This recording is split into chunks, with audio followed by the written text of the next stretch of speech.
Saravá a todos, sejam bem-vindos novamente ao canal do Templo Luz do Caminho para mais um vídeo. Hoje, como todos podem observar, nós estamos aqui no meio da natureza.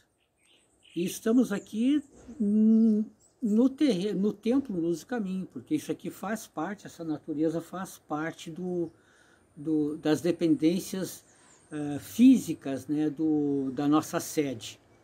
Então é uma natureza acolhedora e que propicia um magnetismo magístico de Umbanda muito apropriado para as nossas vidas. Bem, falando nisso, hoje nós vamos falar um pouco sobre mediunismo. Eu quero abordar para vocês duas questões bem simples, mas também profundas que ocorrem no nosso meio umbandista, colocando, como sempre, para a reflexão. Não é uma conclusão definitiva, mas que cada um possa refletir sobre esse assunto. Nós vamos ver que o médium de Umbanda, ele sofre várias influências dentro do seu mediunismo. E dentro delas eu vejo uma que merece um destaque, que é o perigo da fascinação. O que é a fascinação? É o médium ficar fascinado com determinadas vibrações que ele recebe e ele confundir essas vibrações, essas orientações com algo que é da Aruanda. E muitas vezes pode não ser da Aruanda.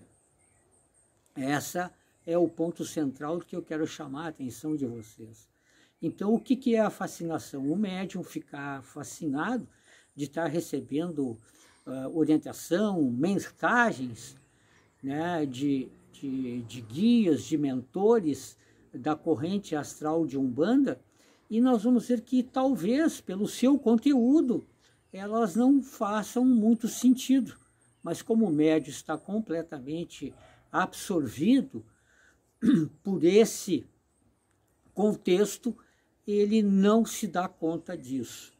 Então nós vamos ver que tem determinadas coisas que não fecham com a corrente astral de Umbanda. Por exemplo, circula no meio umbandista determinadas literaturas até de Umbanda, onde as pessoas dizem que os seus mentores vêm de tal galáxia e que pertence a tal Via Láctea, enfim, uma coisa tão distante nesse sentido. Ora, eu pergunto para vocês, para a reflexão, se nós, como médios que sofremos várias interferências no nosso campo mediúnico, muitas vezes não conseguimos nos concentrar para receber o nosso preto velho, o caboclo, a criança, que está ali pertinho de nós. De nós mantermos contato com entidades que estão em outra dimensão, muito distante, ou nós somos um super médium, ou essas entidades são super, também dimensionadas, que podem acessar esse médium. Mas eu vejo uma grande contrariedade nesse sentido, porque a dificuldade, muitas vezes, e todo médium de Umbanda que eu estou falando, ele sabe que na sua gira, na sua vida, ele encontra muitas vezes muitas dificuldades, muitos percalços, que interferem, inclusive, na sua sintonia vibratória. E que ele vem para a gira, se concentra e ele consegue realmente dar passagem, incorporar o seu preto velho, o seu caboclo, e ocorre daí tudo muito bem. Mas a facilidade com que determinados médios, por fascinação, eu creio eu, de estar em contato com guias, mentores de outras galáxias e Via Lácteas, enfim, me deixa realmente perplexo. Eu não tenho essa facilidade, sou justo e sincero com vocês. Ah, mas E os livros não têm conteúdo, não tem isso? Como é que tu pode avaliar? Eu digo sempre o seguinte: quando nós lemos qualquer livro e daqui a uma semana você já esquece de todo o conteúdo daquele livro, é que aquele livro não tinha conteúdo. Simples assim.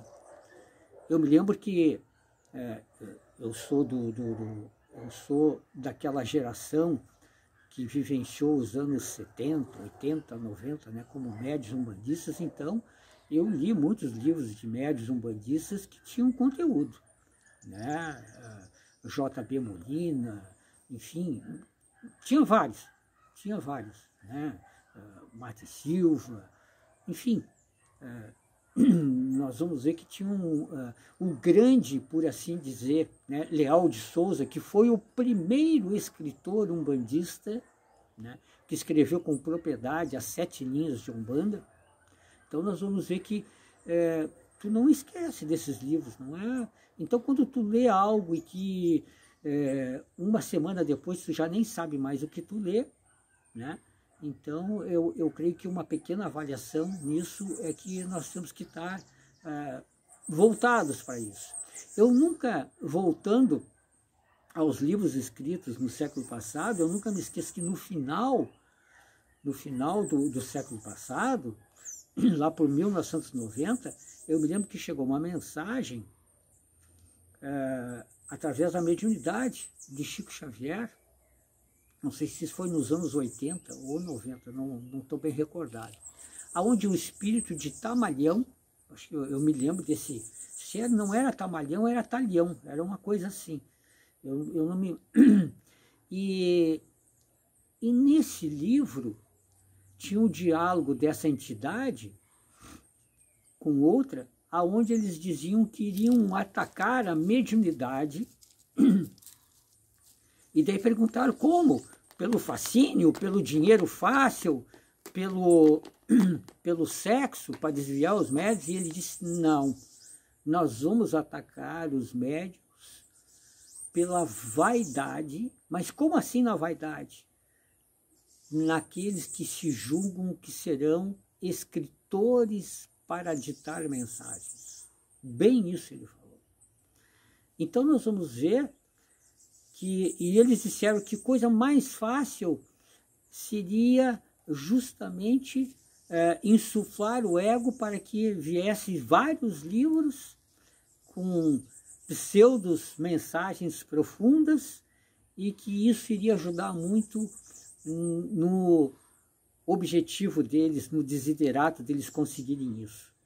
Ou seja, livros que você olharia a capa e o conteúdo seria vazio. Então nós vamos ver que a fascinação, ela existe, e nós vamos ver que hoje tem muitos livros nesse sentido. Eles tinham razão, eles conseguiram isso. Então nós vamos ver que nós temos que dar uma olhada nisso. Eu recentemente, não quero aqui fazer pré-julgamento nem nada, mas eu deixo para vocês, eu li num livro, até não me recordo se foi num livro ou se não foi num comentário de internet, mas na internet tinha até o autor, tinha a fonte. Não é algo, não vou dizer aqui sem fonte, que é uma invenção ou alguma coisa, não seria aliviando nesse desiderato.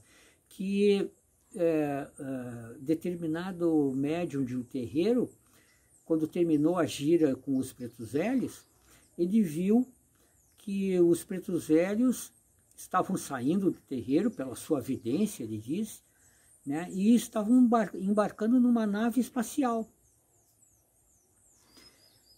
Eu fiquei, confesso a vocês, estupefato com isso, né, de pretos velhos ter que subir numa nave, né, que estava ali do lado do terreiro, na outra dimensão. Eu confesso para vocês que é uma novidade. Eu deixo para vocês refletirem nesse tema da fascinação. Então, nós vamos ver que isso está acontecendo no nosso meio umbandista. Outra coisa que eu queria abordar também na mediunidade, hoje encerrando, é que de uns tempos para cá começou a surgir que existia a mediunidade inconsciente, que é raro, muito mais raro nos tempos atuais, eu creio que nem existe mais, a mediunidade semi-inconsciente. Depois passaram a dizer que tem a mediunidade semiconsciente e tem agora a mediunidade consciente, ou seja, o indivíduo incorpora, está conscientemente. Então, é uma contradição, né? Porque se é consciente, não existe a incorporação. Então, depois da mediunidade consciente, tem que o médium está vibrado pela sua entidade, né? Então, ele trabalha vibrado, como se tivesse incorporado, mas ele é vibrado, que também existe essa. E agora tem uma última que eu fiquei também estupefato, que é a mediunidade por aproximação. Parece aquele banco que diz que tu faz os pagamentos tudo por aproximação. Eu não sei onde é que nós vamos parar, se a Umbanda está mudando, ou se a Umbanda está se desfigurando, ou se o mediunismo está em falência. Mas eu quero deixar isso por reflexão para vocês, como preocupação isso nos meios umbandistas. Porque mediunidade é coisa séria, é feita através de ritos e de consagrações e iniciações dentro do terreiro de cada um, com amacias, com gente séria, como disse o Caboclo Mirim, do Médio Benjamin, lá do primado de Umbanda, lá no ano 1950, Umbanda é coisa séria para gente séria. Então, eu deixo como reflexão para vocês essa minha preocupação nisso. Que fiquem todos na paz dos araxás, acessem o nosso canal, o nosso Facebook, mande as suas perguntas também, dizendo que gostem, que não gostem, discordem, concordem, e fiquem na paz dos orixás. Luz do caminho e paz no coração. Saravá.